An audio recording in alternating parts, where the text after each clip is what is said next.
صرف وہ چیز، صرف وہ الماری، وہ تجوری میری ہو جاتی، اس سے زیادہ مجھے کچھ نہیں ملتا۔ میں نے سوچا کہ اگر آپ کے اوپر ہاتھ رکھ دوں گی تو جتنا آپ کا وسیع و عریض ملک ہے، اس ملک کے اندر جتنے خزانے ہیں، جتنی چیزیں ہیں، وہ سب کے سب مجھے مل جائیں۔ بادشاہ نے پلٹ کر وزیروں سے، مشیروں سے، دوسرے درباریوں سے کہا کہ دیکھو، عقل مند کون ہوئے، بے وقوف کون ہوا؟ تم لوگ اس باندی کو بے وقوف سمجھ رہے تھے، وہی تم سب میں سب سے زیادہ عقل مند اور سب سے زیادہ ہوشیار و سمجھدار نکلے۔ تو اس سے معلوم ہوا کہ بادشاہ اگر مل جائے، جو جتنا بڑا انسان ہو، جو جتنا بڑا لیڈر ہو، وہ لیڈر مل جائے تو اس کے ماتحت آنے والی ساری چیزیں مل جائیں، اور اگر اللہ مل جائے تو پوری کائنات ہمیں مل گئی، کائنات کے سارے خزانے ہمیں مل گئے۔ تو اس لیے ہمیں یہ دنیا کے لیڈروں سے جو ہم قربت حاصل کرنے کی کوشش کرتے ہیں، اس سے کہیں زیادہ ہم کو اللہ کی قربت حاصل کرنے کی کوشش کرنی چاہیے۔ آگے ہمارے سامنے جو ماہ مقدس آ رہا ہے، یہ اللہ کی قربت حاصل کرنے کا بہترین ذریعہ، اللہ کے نزدیک ہونے کا بہترین ذریعہ۔ اس کے لیے ہمیں پہلے سے تیار ہونے کی ضرورت ہے۔ جیسے میں نے ابھی کہا کہ کسی مہمان کے استقبال کے لیے، کسی مہمان کی مہمان نوازی کے لیے ہم پہلے سے تیاری کرتے ہیں، یا کسی پروگرام کے لیے پہلے سے تیاری کرتے ہیں۔ جو پروگرام جتنا بڑا ہوتا ہے، اسی پیمانے پر اس کی تیاری کی جاتی ہے۔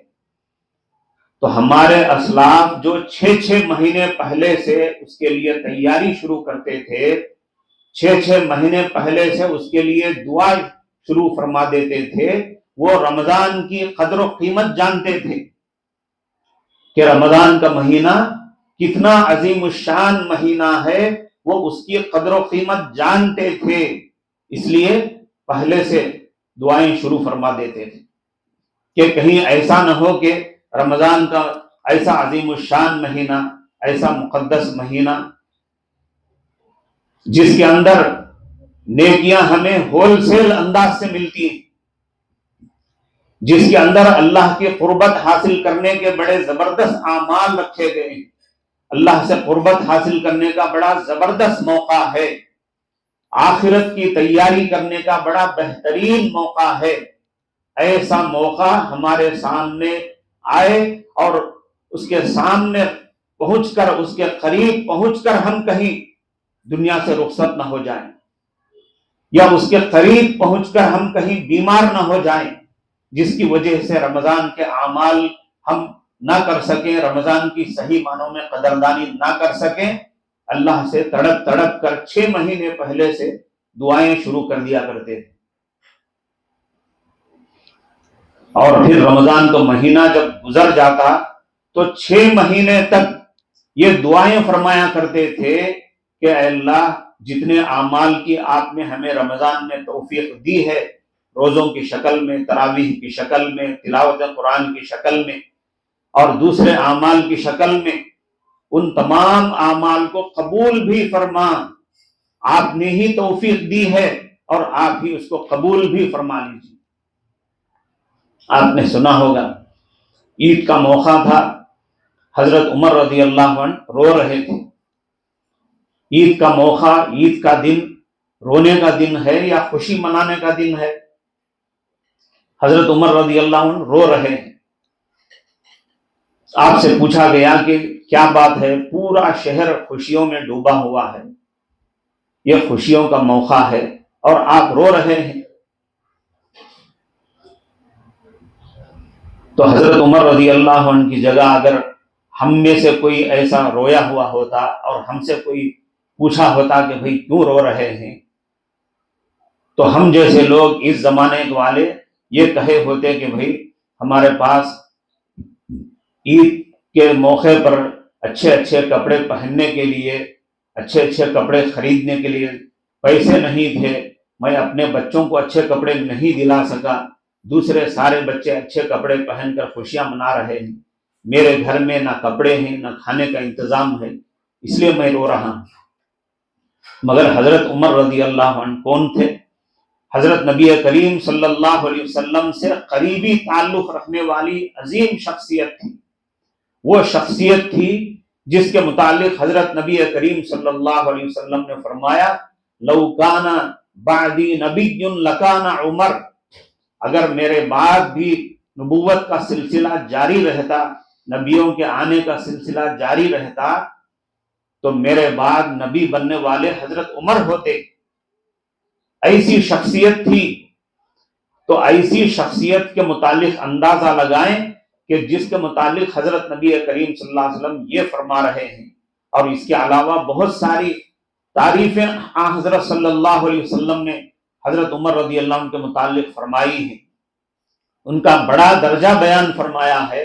ایسی عظیم شخصیت آخرت کے متعلق کتنی فکر مند شخصیت ہو سکتی ہے، آخرت کے اوپر توجہ کرنے والی، آخرت پر نظر رکھنے والی شخصیت ہو سکتی ہے، تبھی تو عید کے موقع پر بھی وہ رو رہے ہیں۔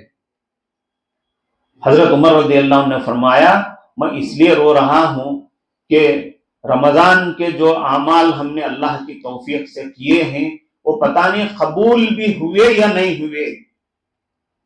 یہ حالت ہوتی تھی حضرت نبی کریم صلی اللہ علیہ وسلم کی اور آپ کے صحابہ کی، تابعین کی، تبع تابعین کی، اولیاء اللہ کی، کہ وہ ایسا نہیں کہ تراویح پڑھ لیے، 20 رکعت تراویح پڑھنے کے بعد یہ سمجھے کہ ہم نے بہت بڑا کمال کر لیا ہے، اب تراویح پڑھ کر دین کے اوپر احسان کرنے کے نتیجے میں اب وہ تھک ہار کر خوشی مناتے ہوئے قسم قسم کے غیر ضروری اور غیر اسلامی پروگرام دیکھنے میں لگے ہوئے۔ پھر 9 بجے سے 8:30 بجے سے 10 بجے تک میں نے تراویح پڑھی ہے، اب ذرا دنیا بھر بھی گھوم پھر کر دیکھ لیں گے۔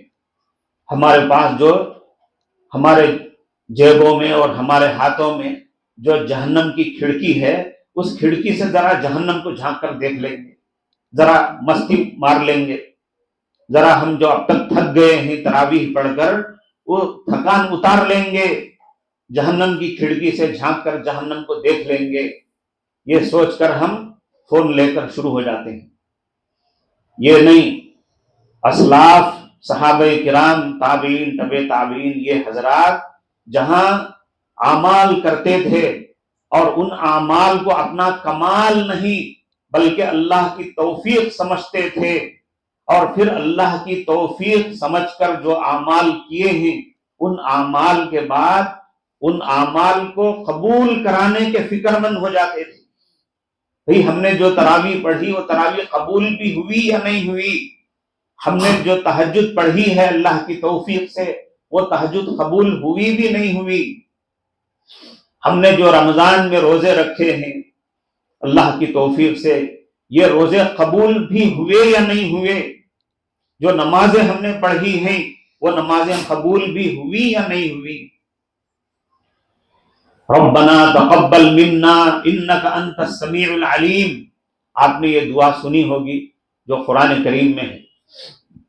قرآن کریم میں یہ دعا کہاں آئی ہے؟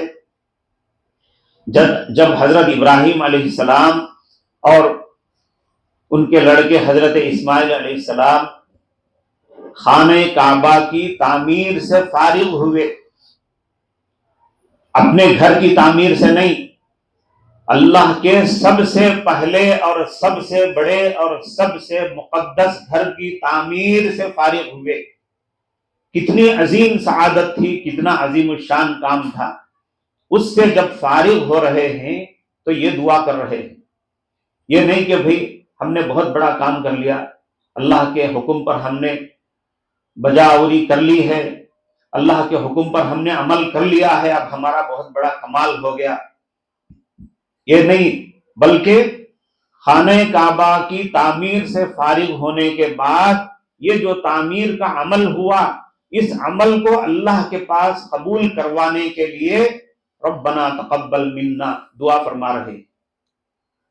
اس سے ہمیں سمجھنا چاہیے کہ اعمال کرنے کے بعد ہمیں آزاد ہونے کا موقع نہیں ہے بلکہ فکر مند ہونے کا موقع ہے۔ اپنے اعمال کو قبول کرانے کے تعلق سے فکر مند ہونے کا موقع ہے۔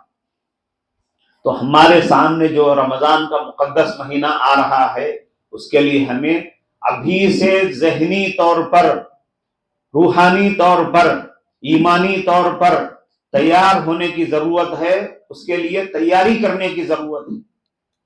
ہمیں اپنے اوقات کو ترتیب دینے کی ضرورت ہے۔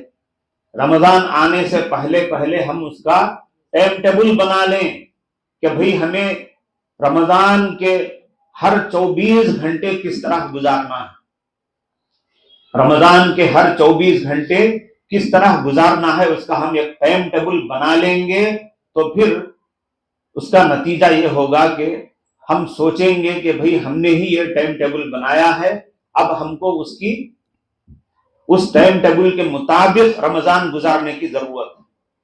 ایک طرف رمضان کے لیے فکر مند ہونے کی ضرورت ہے، جو حدیث میں دعا آئی ہے، اللہم سلمنی الی رمضان، اے اللہ رمضان تک ہمیں صحیح سالم پہنچا، کہیں ایسا نہ ہو کہ بیمار ہو جائیں، یا کہیں ایسا نہ ہو کہ حکومت کی طرف سے کوئی ایسا ماحول بنا دیا جائے یا قدرتی طور پر ایسا ماحول بن جائے جیسے کرونا وغیرہ کا موقع ہوا تھا، جس کی وجہ سے بہت سارے دین کے شعبوں سے تعلق رکھنے والے اعمال میں بھی کمزوری آ گئی ہے۔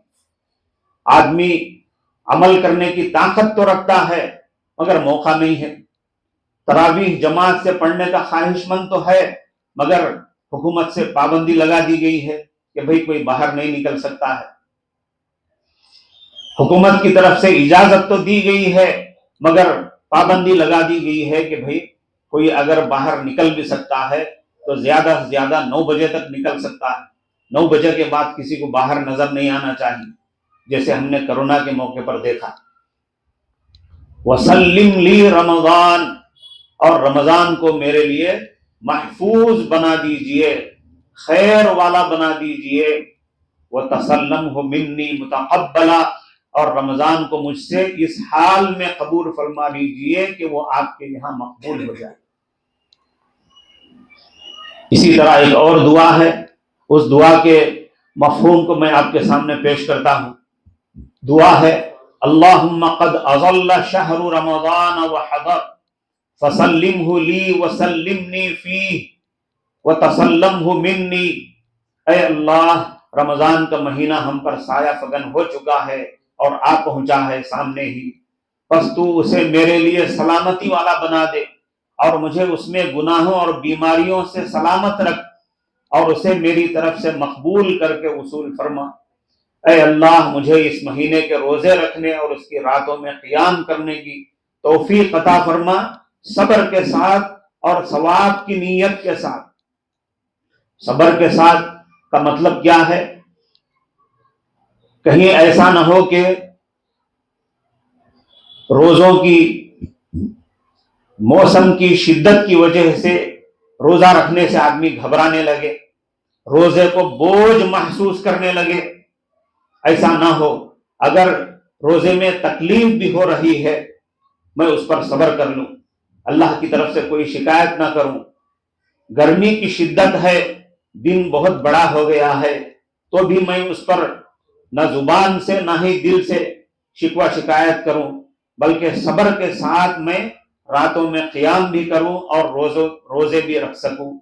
اور ایسا نہ ہو کہ رمضان آ گیا ہے، روزہ رکھنا ہے، رکھے بغیر کوئی چارہ نہیں ہے، ایسا نہ سمجھے، بلکہ ثواب کی نیت کے ساتھ، یعنی پوری خوشدلی کے ساتھ جنت میں جانے کا اسے ذریعہ بنانے کے احساس کے ساتھ، احتساب کے ساتھ، ثواب کی نیت کے ساتھ مجھے روزہ رکھنے والا بنا دے اور مجھے تراویح پڑھنے والا بنا دے۔ یہ دعا ابھی سے چالو ہو جانی چاہیے اور مجھے اس میں محنت اور کوشش اور قوت اور پوری دلچسپی اور پوری چستی نصیب فرما اور مجھے اس میں اکتاہٹ سے بچا لے۔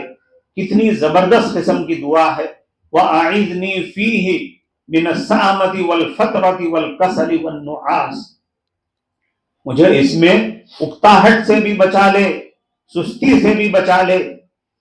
کبھی ایسا ہوتا ہے کہ آدمی سوچتا ہے بھئی میں 20 دن سے تراویح پڑھتا آ رہا ہوں، آج ایک دن ذرا سو جاؤں گا، یہ کیا ہے؟ سستی ہے۔ ایسی سستی بھی نہ ہونے پائے، ایسی سستی بھی میرے قریب پھٹکنے نہ پائے۔ بہت دیکھا جاتا ہے مسجدوں کے اندر، یہاں تک کہ مسجد نبوی کے اندر بھی اور حرم مکہ کے اندر بھی دیکھا جاتا ہے کہ ادھر تراویح چل رہی ہے، لوگ بیچ بیچ میں سے نکل کر جا رہے ہیں، اور ایسا نکل کر جانے والے کوئی 2-4 افراد نہیں، بلکہ جتنا بڑا مجمع ہوتا ہے اتنے بڑے مجمع میں سے اتنی بڑی بھاری تعداد اپنے اپنے چپل لے کر، اپنی اپنی چیزیں لے کر نکلتی ہوئی مسجد کے پیچھے جا رہی ہے، دروازے سے نکلتی جا رہی ہے۔ ہونا تو کیا چاہیے تھا کہ مسجد کے اندر لوگ آ رہے ہوتے، مگر ادھر تراویح چل رہی ہے۔ میں کہاں کی بات بول رہا ہوں؟ مسجد نبوی کی، حرم مکہ کی، کتنے مقدس مقام پر کتنی محنت کے ساتھ وہاں پہنچے ہوں گے پہنچنے والے۔ تراویح چل رہی ہے، امام حرم تراویح پڑھا رہے ہیں، اور ادھر لوگ اپنے اپنے چپل لے کر باہر نکلتے جا رہے ہیں۔ یہ کیا چیز ہے؟ یہ یا تو سستی ہے، یا پھر تھکن ہے، یا اکتاہٹ ہے۔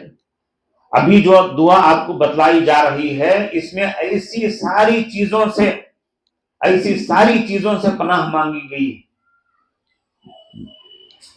والکسل والنعاس، سستی سے، غفلت سے، یہاں تک کہ اونگ سے۔ نعاس کا لفظ نیند نہیں ہے، جو آدمی بالکل آنکھیں بند کر لیٹ جاتا ہے، آنکھیں بند کر مست ہو کر سو جاتا ہے، وہ نہیں ہے۔ نعاس کا معنی ہے اونگ۔ اونگ سے بھی پناہ مانگی گئی ہے کہ ہماری عبادت کے دوران ہم کو نیند تو نیند، اونگ بھی نہ آنے پائے۔ اور پھر آخر میں وَوَفِّقْنِي فِيهِ لِلَيْلَةِ الْقَدْرِ، اور مجھے اس ماہ میں لیلۃ القدر پانے کی توفیق عطا فرمائی۔ لیلۃ القدر جس کے لیے اللہ تبارک و تعالیٰ نے ایک پورا سورہ نازل فرمایا۔ اللہ تبارک و تعالیٰ نے اس سورے کے اندر اس کی فضیلت بیان فرمائی کہ یہ عظیم الشان رات 1000 مہینوں سے بہتر ہے، وہ ایک رات 1000 مہینوں سے بہتر ہے۔ 1000 مہینوں میں سوچئے کتنے سال آتے ہیں، کتنے سال آتے ہیں؟ 83 برس 4 مہینے، 80 پر 3 سال اور پھر 4 مہینے اس میں آتے ہیں۔ ایک رات کی عبادت اتنے سالوں کی عبادت کے برابر بھی نہیں، بلکہ بہتر۔ خیر کا لفظ اللہ نے استعمال فرمایا، اور بہتر بھی کتنی بہتر؟ 1000 مہینوں سے 80 پر 3 سال 4 مہینوں سے بہتر بھی کتنی بہتر، بس اللہ ہی بہتر جانے۔ تو اس سے اندازہ لگایا جا سکتا ہے کہ یہ رمضان کا مقدس مہینہ جب اتنا عظیم الشان مہینہ ہے، آخرت کی فکر کرنے اور آخرت کی سعادت لوٹنے اور سمیٹنے کا اتنا زبردست موقع ہے، تو اندازہ لگائیے کہ اس کی تیاری کے لیے ہم کو ذہنی طور پر اور پلاننگ کرتے ہوئے کیا پہلے سے تیار ہونے کی ضرورت نہیں ہے؟ جب ہم پہلے سے اس کے لیے تیاری کریں گے تو ہی اس مہمان کے آنے کے بعد اس کی صحیح مہمان نوازی کر سکیں گے۔ اگر پہلے سے تیاری نہیں ہوگی، موقع سامنے آ جائے گا تو پھر صحیح معنوں میں اس کی قدردانی نہیں ہو سکے گی، صحیح معنوں میں ہم اس کے تقاضے پورے نہیں کر سکیں گے۔ ہمیں آپس میں گھر میں مشورہ کر کے، جتنے فیملی ممبرز ہیں ان سب کو بٹھا کر ان سے مشورہ کر کے، دیکھو ہم رمضان کے ہر دن و رات کے 24 گھنٹے کس طرح گزاریں گے، کیا کیا اعمال ہم کریں گے، اس کے متعلق ہم پہلے سے ہی فکر مند ہو جائیں گے، مشورہ کر کے پروگرام طے کر لیں گے۔ تو پھر جا کر ہم جب رمضان آئے گا صحیح معنوں میں قدردانی کر سکیں گے۔ یہ تو ہے رمضان آنے سے پہلے اس کی تیاری۔ اس کی تیاری ہمیں یہ ذہن میں رکھتے ہوئے کرنا ہے کہ یہ رمضان کا مہینہ صرف رمضان روزوں کا اور تراویح کا مہینہ نہیں ہے، بلکہ اپنی مغفرت کا انتظام کروانے کا مہینہ ہے۔ اس جملے پر آپ غور کیجئے، اپنی مغفرت کا انتظام کروانا۔ حضرت نبی کریم صلی اللہ علیہ وسلم، وہ حدیث مشہور ہے، بڑی تفصیلی حدیث ہے، آپ نے سنا ہوگا، رمضان میں ہر جمعہ میں ہر مسجد کے اندر یہ حدیث بیان کی جاتی ہے، ہر اجتماع کے اندر یہ حدیث بیان کی جاتی ہے۔ اس حدیث کا بس ایک مختصر پہلو میں بیان کروں گا، اس کی طرف توجہ دلاؤں گا کہ حضرت نبی کریم صلی اللہ علیہ وسلم ایک موقع پر اپنے ممبر پر تشریف لائے۔ آپ نے جب اپنے ممبر کے درجات پر سیڑھیوں پر قدم رکھا تو بالکل معمول کے خلاف آمین آمین آمین کہتے ہوئے ممبر کی سیڑھیوں پر قدم رکھتے ہوئے تشریف فرما ہوئی۔ بعد میں صحابہ کرام نے پوچھا کہ یہ معمول کے خلاف ممبر پر قدم رکھتے ہوئے آمین آمین کہنے کا کیا مطلب تھا؟ تو حضرت نبی کریم صلی اللہ علیہ وسلم نے فرمایا، بس حدیث کا ایک مختصر حصہ، ایک مختصر پہلو میں آپ کے سامنے نقل کر رہا ہوں۔ آپ نے فرمایا کہ میں جب ممبر پر قدم رکھا تو حضرت جبرائیل علیہ السلام، جو تمام مقرب فرشتوں میں سب سے مقرب فرشتے ہیں، انہوں نے فرمایا ہلاک و برباد ہو جائے وہ انسان جو رمضان کا مہینہ پائے مگر اپنی مغفرت کا انتظام نہ کروائے، اپنی مغفرت کا سامان نہ کروائے۔ اس جملے پر آپ غور کیجئے، صرف یہ نہیں فرمایا کہ وہ شخص جو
معزز خواتین اسلام، یہ حدیث بیان کی جا رہی تھی کہ حضرت نبی کریم صلی اللہ علیہ وسلم نے جب ممبر پر قدم رکھا تو حضرت جبرائیل علیہ السلام تشریف لائے اور فرمایا کہ ہلاک و برباد ہو جائے وہ شخص جو رمضان کے مہینے کو پایا اور اپنی مغفرت کا سامان نہ کروا سکا، اپنی مغفرت کا بندوبست نہ کروا سکا۔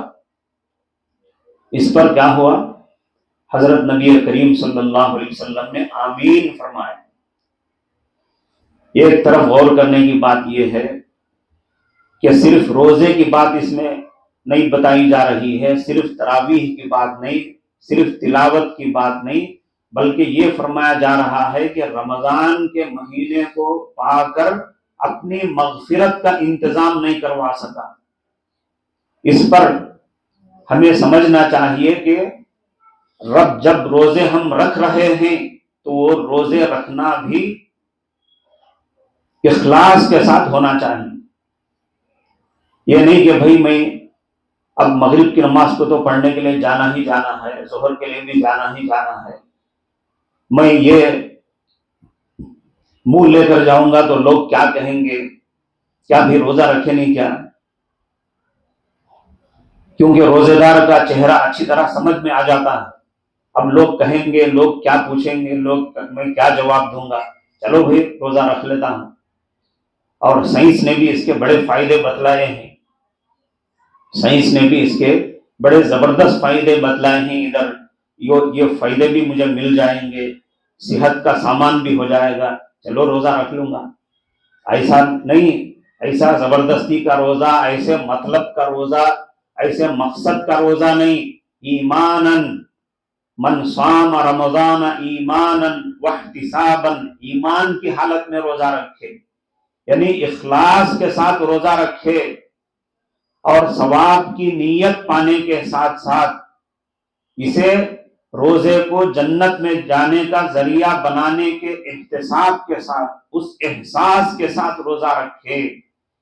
تراویح بھی پڑھے، قیام اللیل بھی کرے تو اخلاص کے ساتھ، قرآن کریم کی تلاوت کرے تو وہ بھی اخلاص کے ساتھ، جو بھی عمل کرے خصوصی طور پر رمضان میں وہ سب اخلاص کے ساتھ، اپنا ہر عمل اخلاص کے ساتھ ہو، یہ ہے مغفرت کا سامان۔ اور پھر اگر ایسا نہیں ہو سکا تو پھر اس کا وبال کیا ہے، اس کا انجام کیا ہے؟ حضرت نبی کریم صلی اللہ علیہ وسلم نے حضرت جبرائیل علیہ السلام کی اس بد دعا پر آمین فرمائی۔ بد دعا کرنے والے فرشتوں کے سردار اور بد دعا پر آمین کہنے والے نبیوں کے سردار خاتم النبیین، بتائیے کیا ایسی دعا کے مقبول ہونے میں کوئی شبہ ہو سکتا ہے؟ ایسی دعا ایسی بد دعا ہمارے خلاف مقبول ہو جائے اللہ کے پاس تو پھر ہمارا انجام کیا ہوگا؟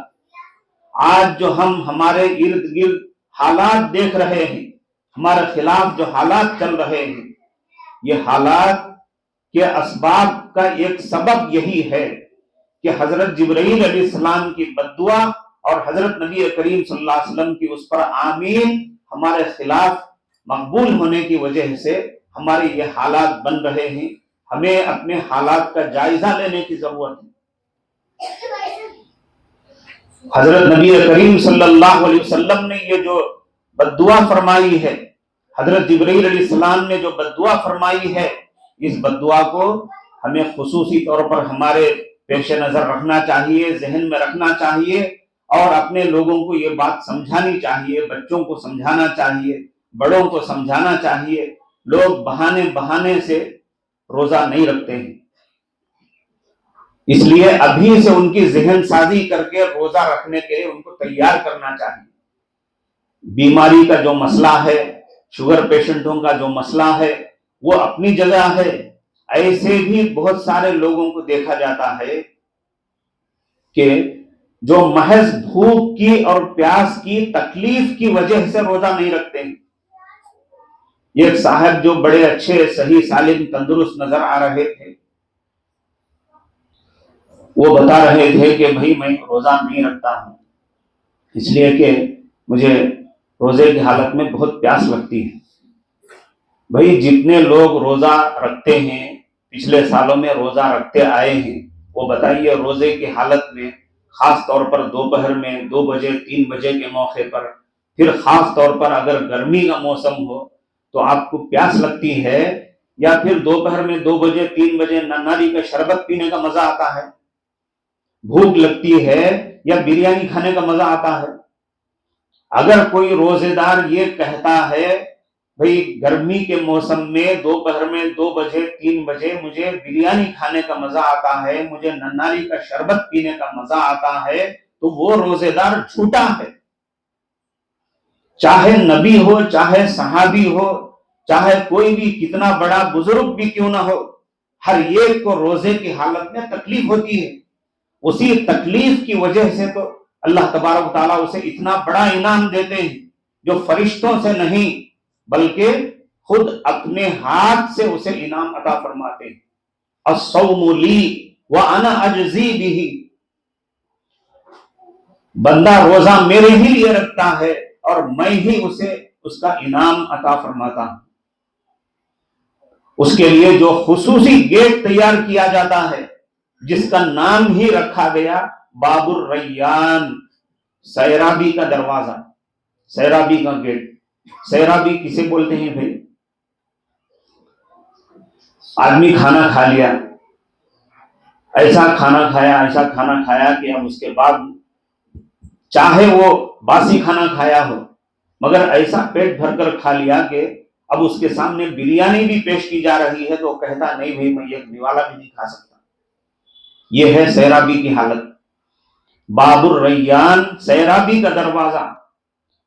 روزے دار نے اپنی زندگی میں دنیا میں روزہ رکھ کر بھوک سے پیاس سے تکلیف اٹھایا تھا، اس لیے اللہ تبارک تعالیٰ نے جنت میں داخلے کے لیے اس کا خصوصی اعزاز فرماتے ہوئے اس کے لیے خصوصی گیٹ تیار کرتے ہیں، اسی لیے کہ روزے کی حالت میں بھوک کی پیاس کی تکلیف برداشت کرنی پڑتی. تو آدمی ادھر کہہ رہا کہ بھائی مجھے بھوک برداشت نہیں ہوتی. بھائی برداشت نہیں ہوتی ہے مگر بھوک کی وجہ سے آدمی مرتا تو نہیں ہے. ابھی جو دنیا بھر کے مقبول اور محبوب العلماء والصلحاء، دنیا کے سطح پر مقبولیت اور شہرت رکھنے والے عظیم الشان شخصیت اور عظیم الشان ہستی کا انتقال ہوا. پیر ذوالفقار صاحب رحمۃ اللہ علیہ، اللہ تبارک و تعالیٰ ان کی خبر کو منور فرمائے اور جنت الفردوس میں انہیں اعلیٰ مقام نصیب فرمائے. وہ اپنے ایک بیان میں فرماتے ہیں کہ بھائی آدمی کو جو بیماریاں آتی ہیں زیادہ کھانے کی وجہ سے تو آدمی بیمار ہوا. ہمارے ڈاکٹر لوگ بتاتے ہیں کہ بھائی یہ جو آپ کا معدہ خراب ہو گیا ہے، آپ کا ہاضمہ خراب ہو گیا ہے، ذرا کھانے پر کنٹرول کیجئے. زیادہ کھانے کی وجہ سے تو آدمی بیمار ہوتا ہے مگر کم کھانے کی وجہ سے کوئی بیمار نہیں ہوتا. بات پر غور کیجئے. زیادہ کھانے کی وجہ سے تو آدمی کی طبیعت خراب ہوتی ہے مگر کسی کی طبیعت کم کھانے کی وجہ سے خراب نہیں ہوتی ہے. اسی لیے ہم دیکھتے ہیں کہ جو زیادہ غریب لوگ ہوتے ہیں وہ زیادہ صحت مند ہوتے ہیں اور جو جتنے بڑے مالدار ہوتے ہیں وہ اتنے ہی بڑے بیمار ہوتے ہیں. تو معلوم ہوا کہ بیماریوں کا سبب زیادہ کھانا ہے، کم کھانا نہیں ہے. اس لیے لوگوں کو سمجھنا چاہیے کہ صرف بھوک لگتی ہے، پیاس لگتی ہے. ایک صاحب بڑے صحت مند نظر آ رہے تھے، وہ بتا رہے تھے کہ میں روزہ نہیں رکھتا ہوں بھائی اس لیے کہ مجھے روزہ رکھنے کے وجہ سے تھوک بہت زیادہ نکلتا ہے، مجھے بہت زیادہ تھوکنا پڑتا ہے. یہ کون سا عذر ہے بھائی؟ ایسے لنگڑے لولے بہانوں کی وجہ سے لوگ رمضان کی ناقدری کر رہے ہیں، اس کی وجہ سے حضرت نبی کریم صلی اللہ علیہ وسلم کی اور حضرت جبرائیل علیہ السلام کی بددعا کے مستحق بن رہے ہیں۔ کتنے ایسے لوگ ہیں جو ہمارے پاس رمضان میں آتے ہیں، مدرسے میں آتے ہیں اور پیسے دیتے ہوئے، چندہ دیتے ہوئے لکھاتے ہیں کہ بھئی یہ فدیے کے پیسے ہیں۔ جب وہ کہتے ہیں کہ بھئی یہ فدیے کے پیسے ہیں تو میں صرف ان کے کہنے پر بھروسہ کرتے ہوئے نوٹ نہیں کر لیتا ہوں کہ بھئی یہ فدیے کے پیسے ہیں، میں پوچھتا ہوں بھئی یہ کس کا فدیہ ہے؟ تو بعض لوگ کہتے ہیں کہ بھئی یہ میرا ہی فدیہ ہے۔ بھئی کیوں آپ روزہ کیوں نہیں رکھ رہے ہیں؟ نہیں بھئی ذرا تکلیف ہوتی ہے اس لیے میں روزہ نہیں رکھتا ہوں۔ کیا تکلیف بھئی؟ وہی بھوک کی پیاس کی تکلیف۔ روزہ ایک تو بھوک پیاس کی تکلیف کا بہانہ بنا کر روزہ چھوڑ رہے ہیں، اور دوسری بڑی غلطی کیا کر رہے ہیں؟ ہمیشہ کے لیے روزہ قربان کر دے کر فدیہ دے رہے ہیں۔ اے بھئی کون سا آدمی ایسا ہے جو فدیہ دے کر روزے سے بچ سکتا ہے؟ جو آدمی اتنا سخت بیمار ہے یا ایسی بیماریوں میں پڑ گیا ہے، پھنس گیا ہے کہ ماہر ڈاکٹر نے کہہ دیا ہے کہ بھی آپ روزہ رکھیں گے تو آپ کو ناقابل برداشت تکلیف کا سامنا کرنا پڑے گا۔ آدمی عمر کی زیادتی کی وجہ سے، کمزوری کی وجہ سے ناقابل برداشت تکلیف کا سامنا ہو سکتا ہے روزے کی حالت میں، اس کی وجہ سے روزہ نہیں رکھتا ہے، جسے فقہ کی اصطلاح میں شیخ فانی کہتے ہیں۔ ایسا آدمی روزہ چھوڑ کر فدیہ دے سکتا ہے۔ ایسا آدمی جسے عارضی طور پر کوئی بیماری آ گئی ہے، پھر صحت مند ہو سکتا ہے، پھر تندرست ہو سکتا ہے، اس کے لیے فدیے کی گنجائش نہیں ہے، وہ باقاعدہ اگر وقتی طور پر نقد روزہ نہیں رکھ رہا ہے تو بعد میں روزہ رکھے گا، روزہ قضا رکھے گا اور اپنا فرض ادا کرے گا۔ تو حضرت نبی کریم صلی اللہ علیہ وسلم نے یہ جو فرمایا کہ جو اپنی مغفرت کا انتظام نہ کر کے رمضان میں اپنی مغفرت کا انتظام نہ کروا سکا، ایسا شخص ہلاک و برباد ہو جائے۔ اس نقطے کو ہمیں پیش نظر رکھنا چاہیے، اور جو لوگ لنگڑے لولے بہانے بنا کر روزہ نہیں رکھتے ہیں انہیں ابھی سے ذہن بنانا چاہیے کہ بھئی پچھلے سال آپ روزہ چھوڑ دیے تھے بلا عذر، اب آپ کے لیے کوئی گنجائش نہیں ہے، آپ کو روزہ رکھنا پڑے گا۔ پہلے ہی سے ان کا ذہن بنانا چاہیے۔ تو ہمیں استقبال رمضان پوری تیاری کے ساتھ کرنا چاہیے۔ حضرت نبی کریم صلی اللہ علیہ وسلم بھی اس کی بڑے پیمانے پر تیاری فرماتے تھے۔ آپ کی تیاری کیسی تھی ذرا غور فرمائیں۔ حضرت نبی کریم صلی اللہ علیہ وسلم شعبان میں اتنے روزے رکھتے تھے مسلسل کہ کسی دوسرے مہینے میں اتنے روزے نہیں رکھتے تھے۔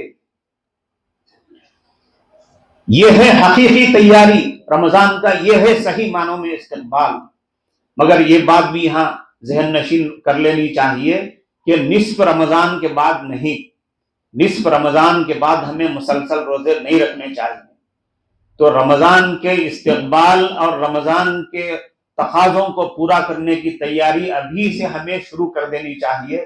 اس موقع پر شاید آپ کا وقت زیادہ ہو گیا ہے، پھر میں اس کے باوجود ایک نقطے کی طرف آپ کو متوجہ کرنا چاہتا ہوں کہ عام طور پر اکثر و بیشتر مسلمان، بلکہ یوں کہنا چاہیے کہ 99% مسلمان رمضان کپڑوں کی نظر کرتے ہیں، کپڑے سلانے کی، کپڑے خریدنے کی نظر کرتے ہیں۔ یہ بات ہمیں اچھی طرح ذہن نشین کر لینی چاہیے کہ عید کے دن جو کپڑے پہننے کی بات ہے، اچھے کپڑے پہننے کی بات ہے، نئے کپڑے پہننے کی بات نہیں ہے۔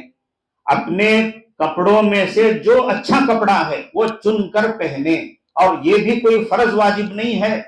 یہاں علماء کرام بیٹھے ہیں، مفتیان کرام بیٹھے ہیں، میں دھوکہ نہیں دے سکتا ہوں، میں آپ کو غلط سلط بات نہیں بتا سکتا ہوں۔ بتائیے کون سا عالم کہہ سکتا ہے کہ بھئی عید کے دن نئے کپڑے پہننا فرض ہے، عید کے دن نئے کپڑے پہننا واجب ہے؟ کون بتا سکتا ہے؟ اس کی تیاری میں ہم سفر تک کرنے لگتے ہیں. بعض لوگ رائے چوٹی سے کڑپا آ رہے ہیں کپڑے خریدنے کے لیے، بعض لوگ کڑپے سے پدوٹور جا رہے ہیں، بعض لوگ حیدرآباد جا رہے ہیں. یہ کون سی عقل مندی ہے، یہ کون سی دینداری ہے؟ اچھی طرح سمجھ لیجئے، جو ہمارے کپڑوں کی ضرورت ہے، لباس کی ضرورت ہے، یہ ضرورت ایسی ہی ضرورت ہے جیسے کھانے کی ضرورت ہے، یہ ایسی ہی ضرورت ہے جیسے فوڈ میٹیریل کی ضرورت ہے. بھئی ہمارے گھر کے اندر فوڈ میٹیریل کب لاتے ہیں؟ جب ختم ہونے آتا ہے تب لاتے ہیں. اسی طرح کپڑے خریدنے کے لیے رمضان مقرر نہیں ہے، رمضان مخصوص نہیں ہے، کوئی مہینہ مخصوص نہیں ہے. جب ہمارے کپڑے کمزور ہونے آئیں، جب ہمارے کپڑے پھٹنے آئیں، جب ہمارے کپڑے بوسیدہ ہونے لگیں، تب ہمیں کپڑے خریدنا چاہیے، جب ہمیں لباس تیار کرنا چاہیے. الحمدللہ برسوں سے ہمارے گھر کے اندر یہ ماحول بنا ہوا ہے. نمونے کے لیے آپ کے سامنے میں پیش کر رہا ہوں، ہمارے گھر میں رمضان کے اندر کپڑے خریدنے کا، کپڑے بنانے کا کوئی ماحول نہیں ہوتا ہے، کپڑوں کا ذکر ہی نہیں نکلتا ہے. بھئی کون سی دکان سے کپڑے خریدنا چاہیے؟ پتہ نہیں سال کے درمیان میں کب کپڑے خریدے جاتے ہیں، کب سلائے جاتے ہیں، اس کا کوئی اندازہ ہی نہیں ہوتا ہے. رمضان میں تو کپڑوں کا کوئی سوال ہی نہیں ہوتا ہے. اللہ کا واسطہ دیتے ہوئے میں آپ سے عرض کرنا چاہتا ہوں کہ آپ بھی اپنے گھروں کے اندر ایسا ماحول بنائیں کہ رمضان کے اندر کپڑے خریدنے، کپڑے سلانے کا کوئی ماحول نہ بنے. سال کے درمیان میں جب ہم ضرورت محسوس کریں اس وقت کپڑے سلائیں، کپڑے بنائیں، اچھے سے اچھے کپڑے سلائیں، اچھے سے اچھے کپڑے بنائیں. اس میں کوئی حرج نہیں ہے اپنی استطاعت کے مطابق.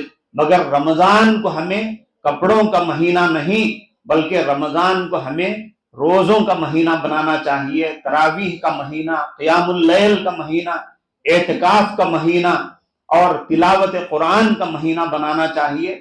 اور اس کے لیے ہمیں پہلے سے ہی ابھی سے تیاری شروع کر دینی چاہیے. جیسا کہ میں نے ابھی کہا تھا کہ پہلے سے ہم ایک ٹائم ٹیبل بنا لیں، اس کے مطابق ہم رمضان گزارنے کی کوشش کریں، اور رمضان کے اعمال بھی ہم ذہن نشین کر لیں کہ ہم کو رمضان میں کیا کیا کرنا ہے. اس کے لیے ہم یہ نوٹ بک لے کر اپنے اعمال اس کے اندر لکھ کر پھر ایک طرف اعمال بھی کرتے جائیں اور اس کے ساتھ ساتھ نوٹ بھی کرتے جائیں. مثال کے طور پر 5 وقتہ نماز آج فجر سے لے کر عشاء تک کی 5 وقتہ نماز ہوئی نہیں ہوئی، ہمیں اس کا جائزہ لینا ہے. روزہ ادا ہوا یا ادا نہیں ہوا، اگر ادا نہیں ہوا تو کس عذر کی وجہ سے ادا نہیں ہو سکا. تلاوت قرآن اور گھریلو کتابی تعلیم. یہاں رک کر میں ایک بات آپ سے عرض کرنا چاہوں گا کہ عام طور پر ہمارے سماج کے اندر کوئی گھرانہ، کوئی فیملی بڑی دیندار فیملی سمجھی جاتی ہے، تو زیادہ سے زیادہ یہ کہ اس فیملی کے اندر، اس گھرانے کے اندر 5 وقتہ نمازوں کا اہتمام ہوتا ہے، بس اس سے زیادہ کچھ نہیں. تہجد کا اہتمام نہیں، تلاوت قرآن کا اہتمام نہیں، اشراق چاش وغیرہ کا اہتمام نہیں، درود شریف ذکر و اذکار کا اہتمام نہیں، دعا کا اہتمام نہیں ہوتا ہے. کیوں؟ اس لیے کہ آخرت کی فکر نہیں ہے. بس سرسری طور پر چونکہ ہم اپنے آپ کو مسلمان سمجھتے ہیں 5 وقتہ نمازیں ادا کر لیتے ہیں. تہجد وغیرہ کا اہتمام، تلاوت قرآن کا اہتمام، یہ ساری چیزیں اس وقت ہمارے اندر آئیں گی جبکہ ہمارے اندر آخرت کی فکر پیدا ہوگی. اور آخرت کی فکر پیدا ہونے کے لیے گھریلو کتابی تعلیم ضروری ہے. کوئی نہ کوئی وقت ہم اپنی سہولت سے مقرر کر کے تمام فیملی ممبرز جمع ہو کر کتابی تعلیم کریں. اسی طرح رمضان کے اندر خصوصی طور پر کثرت دعا کا بھی اہتمام ہونا چاہیے. ہم جو دعائیں کرتے ہیں بس وہ سرسری دعائیں کرتے ہیں. قرآن کریم میں فرمایا گیا ادعوا ربکم تضرعا وخفیہ، اپنے پروردگار سے دعا کرو گڑ گڑاتے ہوئے دعا کرو. اب بتاؤ، جب ہم دعائیں کرتے ہیں تو کیا ہماری دعاؤں کے اندر گڑ گڑاہٹ ہوتی ہے، تڑپنا ہوتا ہے؟ نہیں ہوتا ہے، سرسری دعا ہوتی ہے. یہ تڑپنا گڑ گڑانا اس لیے نہیں ہوتا ہے کہ ہماری دعا جو ہوتی ہے بس وہ 2-3 منٹ کی ہوتی ہے، سرسری دعا ہوتی ہے، ہمیں دعا کے اندر وقت لگانا چاہیے۔ حدیث میں فرمایا گیا الدعاء مخ العبادہ، ایک اور حدیث میں فرمایا گیا الدعاء هو العبادہ، دعا تو عبادت کا مغز ہے، جو عبادت کا مغز ہے ہم 2-3 منٹ میں فارغ ہو جاتے ہیں۔ دعا کے اندر اگر وقت لگے گا تو پھر طبیعت کے اندر کیفیت بدلے گی، رونے اور گڑ گڑانے کی کیفیت پیدا ہوگی۔ اس لیے دعا کے اندر بھی ہمیں زیادہ سے زیادہ وقت لگانا چاہیے۔ دعا جو عبادت کا مغز ہے، اس کا نتیجہ یہ ہوتا ہے کہ اگر کوئی دعا ہماری قبول بھی نہیں ہوئی تو ہمیں اس کا ثواب تو ضرور مل جاتا ہے۔ مثال کے طور پر میں نے دعا کیا کہ اے اللہ میری فلاں تکلیف دور فرما دے، میری شوگر کی بیماری دور فرما دے، مگر میری شوگر کی بیماری دور نہیں ہوئی، مگر مجھے دعا کرنے سے اس کا ثواب تو مل گیا۔ یہ ہے دعا کا فائدہ۔ تو اسی طرح رمضان کے اعمال کا ایک چارٹ بنایا گیا ہے جو آپ کے درمیان تقسیم کیا جائے گا، اس کو لیں اور اس میں جو دعائیں لکھی گئی ہیں ان دعاؤں کے پڑھنے کا بھی اہتمام کریں۔ صرف عربی دعا یاد کر کے پڑھنا کافی نہیں ہے، اس کا جو خلاصہ ہے وہ خلاصہ ذہن میں رکھتے ہوئے یہ رمضان سے پہلے رمضان کی تیاری کی کوشش کے طور پر ان دعاؤں کے پڑھنے کا بھی اہتمام کریں۔ دعا کیجئے کہ اللہ تبارک و تعالی ہمیں کہنے سننے سے زیادہ حسن عمل کی توفیق عطا فرمائے، اور رمضان کا صحیح معنوں میں استقبال کرنے اور اس کے لیے صحیح تیاری کرنے کی توفیق عطا فرمائے۔ الحمدللہ رب العالمین والصلاة والسلام على سید المرسلین، اللہم لک الحمد کما انت اہلہ، فصل علی محمد کما انت اہلہ، وافعل بنا ما انت اہلہ، فإنک اہل التقوی واہل المغفرہ، یا حی یا قیوم برحمتک نستغیث، یا ذا الجلال والاکرام، یا حی یا قیوم برحمتک نستغیث، یا ذا الجلال والاکرام۔ ربنا علیک توکلنا والیک انبنا والیک المصیر، ربنا اتمم لنا نورنا واغفر لنا انک علی کل شیء قدیر، رب اغفر وارحم وتجاوز عما تعلم انک انت الاعز الاکرم، رب اغفر وارحم وتجاوز عما تعلم انک انت الاعز الاکرم، رب اغفر وارحم وتجاوز عما تعلم انک انت الاعز الاکرم۔ اے اللہ، اے رب العالمین، اے ساری کائنات کے مالک، ہم سب کے گناہوں کو اپنے فضل و کرم سے معاف فرما، ہمارے خطاؤں کو درگزر فرما۔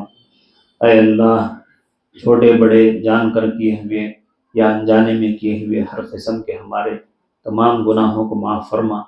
اے اللہ، ہمارے بڑوں کے گناہوں کو معاف فرما۔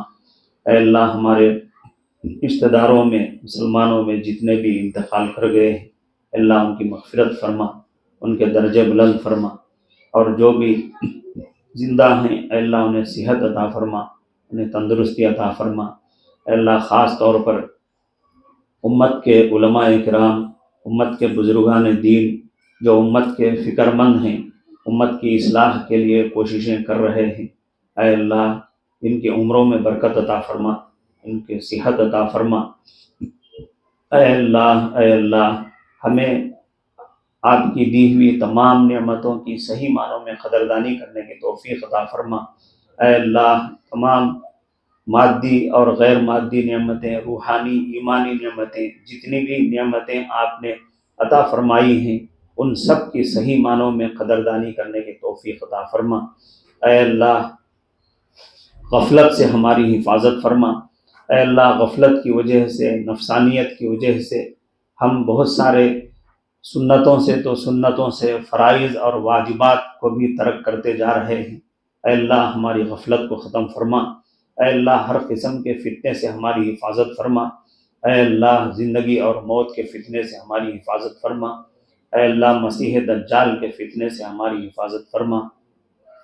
اے اللہ، قرض کی مصیبت سے ہماری حفاظت فرما۔ اے اللہ، تاوان کی بلا سے، اس کے فتنے سے ہماری حفاظت فرما۔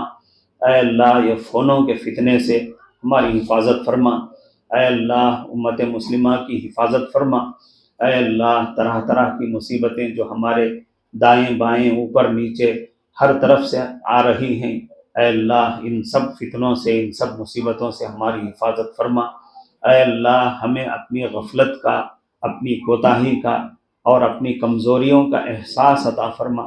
اے اللہ ان تمام کمزوریوں سے ہمیں دور ہونے کی اور اپنی کمزوریوں کو دور کرنے کی فکر و توفیق عطا فرما۔ اے اللہ فرائض و واجبات کی پابندی کی توفیق عطا فرما۔ اے اللہ سنتوں کی پابندی کی توفیق عطا فرما۔ اے اللہ صبح و شام کے اذکار مسنونہ کی پابندی کی توفیق عطا فرما۔ اے اللہ غفلت والی زندگی سے ہماری حفاظت فرما۔ اے اللہ تمام محرمات سے، مکروہات سے ہماری حفاظت فرما۔ اے اللہ امت مسلمہ کے جوانوں کی، عورتوں کی خصوصی طور پر حفاظت فرما۔ اے اللہ جو عظیم الشان نعمت ہمارے سامنے آ رہی ہے، رمضان کی نعمت، اے اللہ اس کے آنے سے پہلے صحیح معنوں میں اس کا استقبال کرنے کی ہمیں توفیق عطا فرما۔ اے اللہ صحیح معنوں میں رمضان کے لیے پورے طور پر تیار ہو جانے کی، تیاری کرنے کی ہمیں توفیق عطا فرما۔ اے اللہ ہم سب کو ایمان والا بنا دے۔ اے اللہ ہم سب کو ایمانی اعمال والا بنا دے۔ اے اللہ ہم سب کو اسلامی اعمال والا بنا دے۔ اے اللہ تقوی کی زندگی ہمیں عطا فرما۔ اے اللہ جو تقوی والا مہینہ آ رہا ہے، صحیح معنوں میں اس کی قدر کرنے کی توفیق عطا فرما۔ اے اللہ رمضان کی برکتوں سے، رحمتوں سے ہمیں مالا مال فرما۔ اے اللہ رمضان کی نیکیوں کو لوٹنے اور سمیٹنے کی ہمیں صحیح معنوں میں توفیق عطا فرما۔ اے اللہ اس کے لیے ہمیں فکر مند بننے کی توفیق عطا فرما۔ اے اللہ جو ہمارے بچے خاص طور پر غفلت کی زندگی گزار رہے ہیں، اپنا قیمتی وقت ضائع کر رہے ہیں، ماں باپ کی نافرمانی کر رہے ہیں، اے اللہ ہمارے بچوں کو اپنے والدین کا فرما بردار بنا دے۔ اے اللہ والدین کو اپنے بچوں کی صحیح معنوں میں تربیت کرنے کی فکر و توفیق عطا فرما دے۔ اے اللہ ہمیں نمازوں کی، اے اللہ سچا پکا پابند بنا دے۔ اے اللہ آنے والے مہینے کی ہمیں صحیح معنوں میں تیاری کرنے کی توفیق عطا فرما دے۔ اے اللہ ہمیں زکوٰۃ پابندی سے ادا کرنے کی توفیق عطا فرما دے۔ اے اللہ جن کے اوپر حج فرض ہو چکا ہے، غفلت کی زندگی گزار رہے ہیں، اے اللہ انہیں حج کا فکر مند بنا دے۔ اے اللہ قدم قدم پر آپ کے حکموں کی پابندی کرتے ہوئے ہمیں چلنے کی توفیق عطا فرما۔ اے اللہ ہر چھوٹے بڑے نیک کام کو کرنے کی ہمیں توفیق عطا فرما۔ اے اللہ ہر چھوٹے بڑے گناہ سے بچنے کی ہمیں فکر و توفیق عطا فرما۔ اے اللہ اس دعا کو محض اپنے لطف و کرم سے اور حضرت نبی کریم صلی اللہ علیہ وسلم کے صدقے طفیل میں قبول فرما۔ صلی اللہ تعالی وسلم علی خیر خلقہ محمد وآلہ واصحابہ اجمعین برحمتک یا ارحم الراحمین والحمد للہ۔